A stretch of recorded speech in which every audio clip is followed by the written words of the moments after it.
সালামু আলাইকুম। ভাবা যায় যে ডক্টর মোহাম্মদ ইউনূসেরও ৫ বছরের কারাদণ্ড হতে পারে। শুধুমাত্র উনি না, উপদেষ্টাদের মধ্যে শুরু করে অনেকেরই, যারা সরকারি কর্মচারী কর্মকর্তা আছেন। বাংলাদেশে এই মুহূর্তে যে গণভোট হ্যাঁ এবং না এর পক্ষে যে প্রচার প্রচারণা, অথবা একজন নিরপেক্ষ সরকার প্রধান হিসাবে হ্যাঁ এর পক্ষে জনগণকে ভোট দেওয়ার জন্য যে আহ্বান, বা সরকারি বিভিন্ন দপ্তরকে যে নির্দেশনা দেওয়া হয়েছে ডক্টর ইউনূসের কার্যালয় থেকে, এই ঘোষণার জন্য বা এই কর্মকাণ্ডের জন্য ৫ বছরের কারাদণ্ড হতে পারে। এই মুহূর্তে নির্বাচন কমিশন বনাম সরকার একটা মুখোমুখি অবস্থানে চলে গিয়েছে। যদিও আমরা দেখছি গতকালকেও রংপুরের জনসভায় বিএনপির চেয়ারপারসন জনাব তারেক রহমান তিনিও গণভোটে হ্যাঁ এর পক্ষেই জনগণকে উদ্বুদ্ধ করেছেন। আর জামাত ইসলাম তো প্রথম থেকে গণভোটের পক্ষে হ্যাঁ অবস্থান আছে, বা এনসিপিও বরাবরই বিএনপিকে এই গণভোট বা জুলাই সনদ ইস্যুতে প্রশ্নবিদ্ধ করার চেষ্টা চালাচ্ছিল। তো যখন এই অবস্থা, কেন গণভোটের পক্ষে হ্যাঁ প্রচারণা অথবা না প্রচারণা যদি সরকারি কোনো কর্মকর্তা কর্মচারী, ডিসি, এসপি, ইউনো থেকে শুরু করে কোনো ওসি অথবা যে কোনো কেউ সরকারিভাবে যারা রাষ্ট্রীয় সুযোগ সুবিধা নিচ্ছে, তারা যদি করে, কেন এটা দণ্ডনীয় অপরাধ? দর্শক, বাংলাদেশ নির্বাচন কমিশন সচিবালয় থেকে একটা প্রজ্ঞাপন জারি করা হয়েছে। আপনার বিষয় হচ্ছে ১২ই ফেব্রুয়ারি ২০২৬ তারিখে অনুষ্ঠেয় গণভোট অনুষ্ঠানের লক্ষ্যে গণভোটের পক্ষে হ্যাঁ অথবা না এর বিষয়ে প্রচারণা সংক্রান্ত।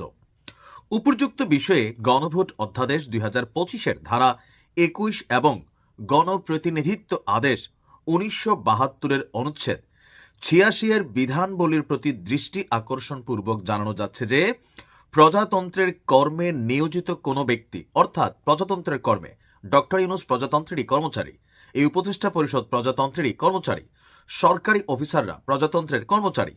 তো প্রজাতন্ত্রের কর্মে নিয়োজিত কোনো ব্যক্তি গণভোট বিষয়ে জনগণকে অবহিত এবং সচেতন করতে পারবেন, তবে তিনি গণভোটে হ্যাঁ এর পক্ষে অথবা না এর পক্ষে ভোট প্রদানের জন্য জনগণকে কোনোভাবে আহ্বান জানাতে পারবেন না। তাহলে রাষ্ট্রীয় কোষাগারে টাকা খরচ করে যে হ্যাঁ এর প্রচারণা চালানো হলো, এটা নিয়ে আসলে এই মুহূর্তে গণভোট নিয়ে পেছনে কি চলছে জানি না, তবে দুইটা পক্ষ আমরা দেখছি এই মুহূর্তে নির্বাচন কমিশন হঠাৎ করে কেন এমন বার্তা দিলেন বা এমন অধ্যাদেশ জারি করলেন।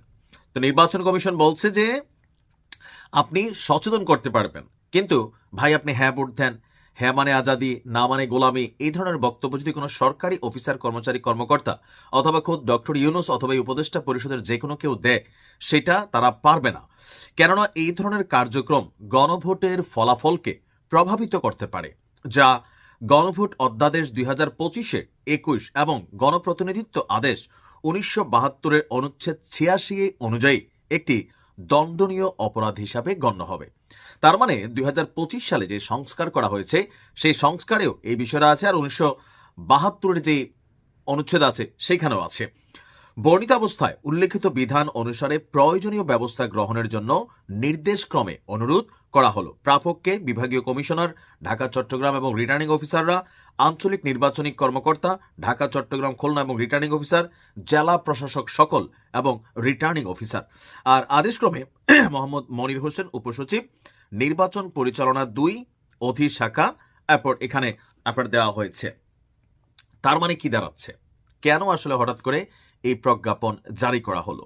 এ নিয়ে ভেতরে ভেতরে হয়তো অনেক গল্প আছে, তবে যেটা আজকে থেকে যে কোনো রিটার্নিং অফিসাররা হ্যাঁ ভাই হ্যাঁ ভোট দিতে হবে, যেহেতু এখানে নায়ের অপশন রাখা হয়েছে, তার মানে কি জনগণকে নিজেদের ভোট নিজেদের জন্য অপশন রাখা হয়েছে। এক হচ্ছে এখানে কোনো না অপশন ছিল না, সো সেই ক্ষেত্রে হ্যাঁই দিতে হবে বা হ্যাঁই দিত, যেহেতু হ্যাঁ এবং না আছে, নির্বাচন কমিশন যেটা এখানে বোঝাতে চাচ্ছে, সো পাবলিককে সুযোগ দেন। হ্যাঁ দিলে কি ভালো হবে না হবে সেটা একরকম, কিন্তু হ্যাঁই দিতে হবে, হ্যাঁর পক্ষে প্রচারণা, এইটা নির্বাচন কমিশনের কাছে কনফ্লিক্ট। কিন্তু কেন হঠাৎ করে নির্বাচন কমিশন এমন সিদ্ধান্ত নিল, পেছনে আসলে কি চলছে? আর এই আইন অনুযায়ী এই মুহূর্তে তত্ত্বাবধায়ক সরকার যারা আছে নির্বাচন কমিশনের আন্ডারে চলে গেছেন, সকল সরকারি কর্মচারী কর্মকর্তারা ডক্টর ইউনূসের অধীনে কিন্তু এখন না। ওই যে ওই দিন আমরা কোন এলাকার একজন জেলা প্রশাসক তিনি বলছিলেন তিনি আসলে ডক্টর ইউনূসের কর্মচারী না, এই মুহূর্তে নির্বাচন কমিশনের আওতায় তারা আছেন, যার কারণে গণভোটের পক্ষে হ্যাঁর প্রচারণা তিনি চালাতে পারেন না। এটা আইনিভাবে ভেজাইল্লা, তার মানে এটাই। আর এখন থেকে যদি এটা কেউ করে তার জন্য ৫ বছরের কারাদণ্ড হতে পারে। তো আজকে থেকে এই ধরনের প্রচারণা সরকারি প্রজাতন্ত্রের কর্মচারী কর্মকর্তারা দিতে পারবে না। এখন নির্বাচন কমিশন ভালো জানে হুট করে কেন এই প্রজ্ঞাপন জারি করা হলো, হয়তো এটা সময় বলে দিবে। ভালো থাকুন। আসসালামু আলাইকুম।